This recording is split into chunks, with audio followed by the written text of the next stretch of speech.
Hi, welcome back to my channel. If you're new here, hello, my name is Tanya and I'm a recent UX design graduate, and today I thought we'd speak about portfolios. A UX design portfolio is a website, usually your own website. It's where you put all of your projects that you've been working on in so that potential employers, hiring managers, whatever it is, can see what your skill sets are, your experiences, the processes that you take to get from idea to final design. I'm not an expert, I'm not a mentor, but I am going through this UX design journey firsthand. So I want to go through some advice that I've been given or that I've gathered for creating a portfolio and writing case studies while I show you what my portfolio is looking like so far. Don't roast me, I'm new here. But also roast me, I'm a designer, I need feedback. But first things first, we're gonna start with where you should host your website. The most common are WordPress, Squarespace, Wix, Webflow, UXfolio, and Adobe Portfolio. Personally, I chose to use Squarespace because it has a lot of templates that you can already choose from for portfolios. And I think it's really intuitive and easy to use because it's drag and drop and you don't actually have to know how to code, which is very helpful. So let's take a look at what I've got going on in mine so far. In terms of the pages or sections that I have, as we enter, you'll see that my landing page is the home page to my case studies. So the first things that you see are my super short bio at the top and then my projects at the bottom. It's kind of common right now to have that one-liner, like that little short introduction in the beginning.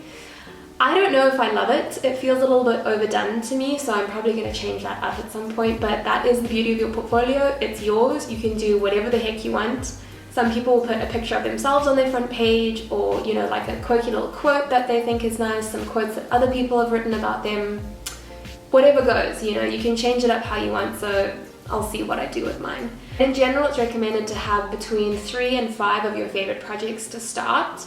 As a new designer, I have 4 that I'm happy with that I'm showing right now. So I've got my main UX project that I did at CareerFoundry, the UI project that I did for my specialization course, and then a case study that I did for a hackathon, and then another case study from a 7-day challenge that I did. So my other sections are my resume, my about page, and my contact page. In your resume page, make sure that your resume is downloadable, as in when this link is clicked, it goes to a separate file and it's not just a picture of your resume embedded into your website, because you want to make it as easy as possible for hiring managers to keep your resume so they can look at it later. In your about page, you want to go into some depth about who you are, maybe your journey to UX, and maybe something personal about you, just to add a little bit of interest about you as a person and as a designer. And for your contact page, remember to plug some of your social medias, most importantly your LinkedIn. So if you haven't started posting your content to social media, now is probably a good time to create a Behance page and a Dribbble page. You do need an invite for Dribbble, so I would start with Behance first. For your landing page, think about what you want to highlight to potential employers when they first see your portfolio. It's your viewer's first point of entry a lot of the time, so you're more quirky and you have an eye for some really interesting visuals. I've met some people who have a background in illustration and they've added some illustrations of themselves on their homepage, which is really cool.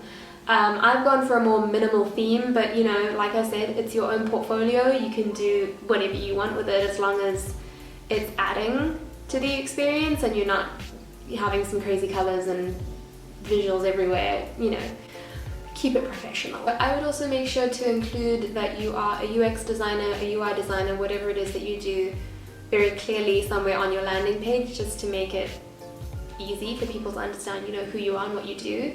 So let's move on to the actual case studies. This is where you're showing me exactly what the project was about and what you did for it. So there are so many ways to get from problem to solution, so there is not one clear process for every single problem. With that said, a general structure to remember is just describing the problem that you're trying to solve, then explain the process and the methods that you use to solve it, and then show the outcome.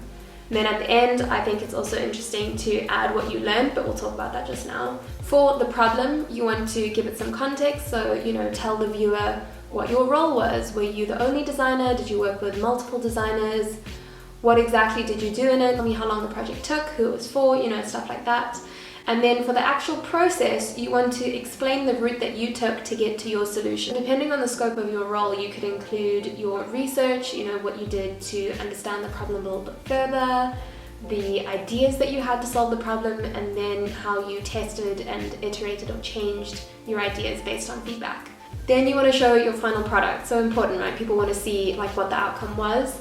So for this, you could maybe include a few ways to show that final product, and this isn't always necessary, but for example, in my main project, I've got some high fidelity mockups, and then I've also linked out to an interactive prototype and a video walkthrough of the app in action. So, just think about what you can do to help your product stand out a little bit more.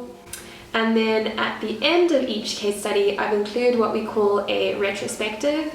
And this was a really important step that my design school highlighted, and it's essentially a review of yourself and your project and understanding, what you did well and what you could improve on next time and what you plan on doing next. You could speak about the challenges you had. Maybe you had some time management issues with the user interviews, or you had some trouble learning new software at the beginning, but then show how you learned from it and then what you would change in the future. And I think adding this step shows employers that you are self-aware and you recognize where you can improve.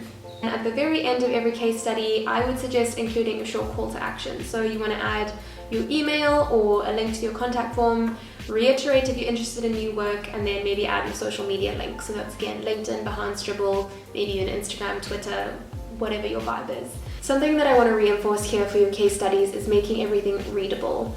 So for that means clearly labeling each section, breaking larger sections into smaller parts, including some visuals from your deliverables to break up all the writing so that it's not as overwhelming. And then, like I said before, adding your final product. And I would suggest that you could add your final product at the very end, but also give a little teaser at the beginning. I've added a little banner with two or three mock-ups of my final product. I could make a video just about UX case studies because there's so much to say, but I remember my first one taking me forever to actually create. And just remember that your portfolio is going to change so much throughout your UX journey. That first case study that I ever created versus what is currently on my portfolio right now is miles apart, and to be honest, looking at this case study right now, I really want to change it. Treat your case studies like a product that you're designing, in the sense that you're going to have so many versions of it. So start with the first version, get some feedback on it, iterate on that, and then you're going to see your case studies improve. Let's talk about presentation. So even if your portfolio is UX focused, you still want to have some strong visuals because that's what's going to catch people's eye when they're looking at your portfolio. So you want to include some really good thumbnails for your case studies. You want to make sure that they're a good visual representation of your project. High fidelity wireframes are my visual of choice, and then I've also included the name of the project and then a really short overview of what it's about. I might even add like the processes that I've used within there just to help people understand which one they want to click first. That's a good idea. Squarespace isn't super customizable, so I've tried to make my portfolio as different as possible by creating a custom thumbnail for the homepage and then a separate banner that goes on top of each case study. Some other things that I've done throughout my portfolio for a little extra bit of spice, I'm so sorry I said that, I've added headers to the left of all my text in my case studies so that the actual text is displayed over a shorter distance and the reader's eye doesn't have to work as hard going from one side of the screen all the way to the other. And then I've also customized the headers with the primary theme color of each project. So for example, my headers in this project are underlined in blue, whereas my headers in this project are underlined in red. I think that color just helps to break up the blocks of text a little bit and adds a little bit of interest.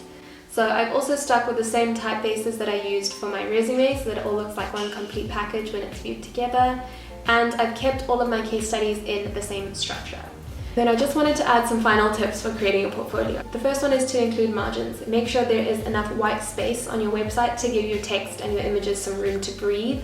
Having margins again helps with the readability and the accessibility of your website, and it doesn't make people read from one end all the way to the other. If you're using Squarespace, spaces are your best friend. If you're interested in a Squarespace tutorial on exactly how I created my portfolio layout, let me know. The second one is to make sure that all of your links on your website work. So test your portfolio with a friend, get another fellow designer to look at it, just to make sure that everything is working the way that it should, because little errors like that might not be a huge deal, but they do take it from a beautiful portfolio to not being as professional. The third is to check how it looks on a mobile version. Oh my gosh, I published my portfolio and told everyone about it before I had actually checked what it looked like on mobile, and then I had to quickly scramble to make sure that everything was fine. I'm still not 100% happy with my mobile version, but like I said, everything is a work in progress. But yeah, definitely give that some proper thought. And lastly, I would say to keep your case studies very easy to follow. You know, you don't need to use very advanced vocabulary or really wordy sentences. No one's going to want to read that. And most people are probably just skimming through things, seeing how you do it. You don't need to include every single crazy word that you learned in there, as tempting as it is. You know, just display it in a professional way, but also that makes it really easy to understand exactly what the project was and what you did for it. So, some final words. Like I mentioned before, this is a work in progress. Your portfolio is constantly going to change, especially as you add new projects into your portfolio, and your design style is going to change as well. You know, I made this portfolio a few months ago and I already see so many things that I want to change up, so this video has been very helpful. And you know, don't put too much pressure on yourself. The content of your case study is the most important part of your portfolio, so when you are building your portfolio, focus on that first. And then after that, you can start adding in visuals, and then you can figure out the finer details. It's really normal to feel overwhelmed at first. It's okay. It took me ages to get this done at first. The fact that you are on this step is a huge achievement for your UX journey, so well done. Good luck, my friends. If you have any questions, please leave them down in the comments below. If you like this video and you want to see more, give it a thumbs up, subscribe, and I will see you in the next one. Bye. Hello. I love her so much. Okay, bye, Tapu. Alright.